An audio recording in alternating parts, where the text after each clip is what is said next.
बिस्मिल्लाहिर्रहमानिर्रहीम।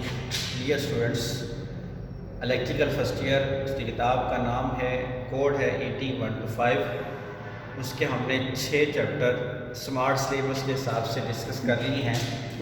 आज हमने चैप्टर नंबर 7 डिस्कस करना है। ये थोड़ा सा कॉन्सेप्ट अब आपको चेंज करना पड़ेगा। इससे पहले आपने जो पढ़ा है वो सारा था डीसी फंडामेंटल्स, मतलब कि डीसी की बुनियादें। आज है वो क्या है, एसी की बुनियादें। पहले हम डिफाइन करेंगे एसी सप्लाई को, एसी वोल्टेज को, एसी करंट को। उसके बाद एक इलेक्ट्रिकल शाहकार डिस्कस करेंगे जिसका नाम जनरेटर है। याद रखिएगा कि जनरेटर एक ऐसी मशीन है जो मैकेनिकल एनर्जी को इलेक्ट्रिकल एनर्जी में तब्दील करती है। इसको हम जनरेटर कहते हैं। अगर हासिल होने वाली सप्लाई एसी हो तो वो एसी जनरेटर कहलाता है, और अगर हासिल होने वाली सप्लाई डीसी हो तो वो डीसी जनरेटर कहलाता है। तो पहले आप एसी सप्लाई को डिफाइन करने से पहले डीसी सप्लाई को डिफाइन करेंगे। हमने पहले भी डिफाइन किया है चैप्टर नंबर 1 के अंदर।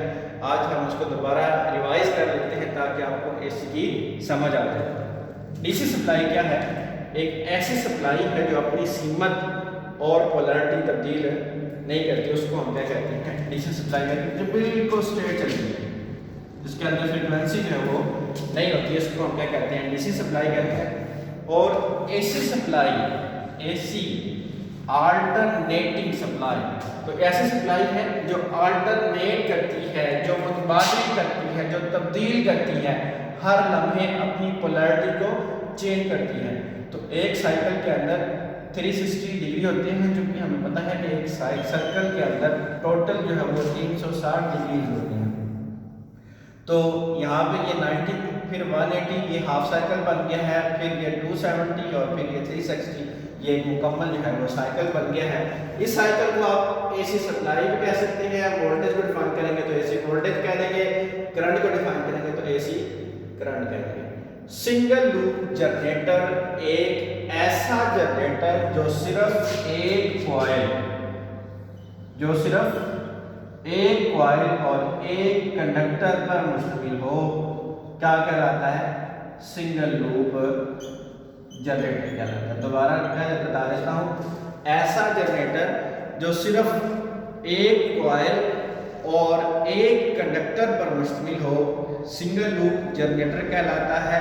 पहले हम इसकी कंस्ट्रक्शन करेंगे, फिर वर्किंग प्रिंसिपल को डिस्कस करेंगे और उसके बाद उसका वर्किंग मेथड डिस्कस करेंगे। पहले हम कंस्ट्रक्शन को डिस्कस कर लेते हैं। Single loop generator, single loop generator एक ऐसा जनरेटर जिसमें एक मैग्नेटिक फील्ड है, एक को हमने नॉर्थ का नाम दिया, दूसरे को साउथ, और इसके अंदर से magnetic line of forces north से निकल के साउथ में दाखिल हो रही है। इसके दरमियान हमने जो ए, बी, सी और डी है, ये एक कंडक्टर रखा है। कंडक्टर की जो शाफ्ट है, जो रोटेशन पार्ट है, उसके ऊपर रिंग लगा के उसको 2 हिस्सों में तकसीम कर लिया है। रिंग लगा के उसको 2 हिस्सों में, अच्छा अब रिंग 2 हिस्सों में तकसीम हो रहा है, ये हमारे पास हो गया रिंग। अब इसमें से सिर्फ आप एक तार निकाल सकते हैं। अगर आप इसको 2 हिस्सों में तकसीम कर दें तो फिर तारें कितनी निकल सकती हैं? 2 निकल सकती हैं। तो इसका मतलब ये हुआ कि हमें सप्लाई को चलाने के लिए 2 तारों की जरूरत होती है। इसलिए इसको हम क्या करते हैं? 2 रिंग्स में तब्दील कर लेते हैं, जिसको हम स्लिप रिंग्स कहते हैं। उसके बाद स्लिप रिंग्स के ऊपर जो है ये हमारे पास क्या लगे होते हैं? कार्बन ब्रशेस लगे होते हैं। ये कार्बन के बने होते हैं। और ये सप्लाई, कार्बन जो है एक डिवाइस है, कार्बन ब्रश एक डिवाइस है जो सप्लाई को बाहर मुंतकिल करता है या बाहर वाले सर्किट से हासिल करके लोड को फराहम करता है। ये वो लोड है जिसके जरिए हम इसकी जो पैदाशुदा ईएमएफ इसको हम चलाने के लिए दे रहे हैं, वो हमारे पास क्या है? RL है। ये हमारे पास क्या होगी? कंस्ट्रक्शन होगी। मैग्नेटिक फील्ड है, कंडक्टर है, रिंग्स हैं, कार्बन ब्रशेस हैं और लोड है। तो ये हमारे पास इसकी क्या आ जाती है? कंस्ट्रक्शन आ जाती है। उसके बाद हम बात करते हैं वर्किंग प्रिंसिपल का। तो दुनिया के तमाम जनरेटर्स इलेक्ट्रोमैग्नेटिक इंडक्शन के असूल पे काम करते हैं, और जनरेटर जो है ये फ्लेमिंग के दाएं हाथ के असूल पे काम करता है। इस असूल के मुताबिक क्या होता है कि अगर हम तीनों उंगलियों को इस तरह फैलाएं, मैं डिटेल में नहीं जा रहा क्योंकि मैंने आपको पहले लेक्चर दिया हुआ है। आज लेक्चर जो है वो लेंथी हो जाएगा, इसलिए अपने फ्लेमिंग का कानून वहाँ से डिस्कस कर लेना है। उसके बाद हम जो अहम चीज़ डिस्कस करेंगे वर्किंग मेथड में एक जनरेटर जो है वो किस तरह बिजली को पैदा करता है, जनरेट करता है। तो मैंने ये एक डायग्राम बनाई है, इसकी मैं अब हालतें लिख रहा हूँ, कंडीशन लिख रहा हूँ। तो पहली कंडीशन हमारे पास है 1 और 2, मैं कह देता हूँ, ये 2 हालत है। अब मैंने यहाँ पे एक AC साइकिल जो है वो जनरेट करना है। इधर से स्टार्ट करें, हम देखिए 1 और 2 कंडीशन के अंदर जिस सिमत में मैग्नेटिक लाइन ऑफ फोर्सेस हैं उसी सिमत में कंडक्टर पड़ा हुआ है। तो अब ये मैग्नेटिक लाइन ऑफ फोर्सेस इस कंडक्टर को पैदा नहीं करेंगे, इसके अंदर किसी किस्म की कोई ईएमएफ पैदा नहीं होगी। दूसरे लम्हे ये कंडक्टर रोटेट होके किस हालत में आ जाएगा, 3 और 4 की हालत में। जब ये 3 और 4 की हालत में आएगा तो ये है नॉर्थ पोल और ये भी है नॉर्थ पोल। आपको पता है कि सेम चार्जेस एक दूसरे को रिपेल करते हैं, पुल करते हैं। तो यहाँ से साइकिल जो है ये ऊपर की तरफ जाने की कोशिश करेगा। लेकिन याद रखिएगा ये जो कंडीशन है ये इंस्टेंट वैल्यू है, लम्हाती वैल्यू है, ये हर लम्हे क्या होगी, चेंज होगी।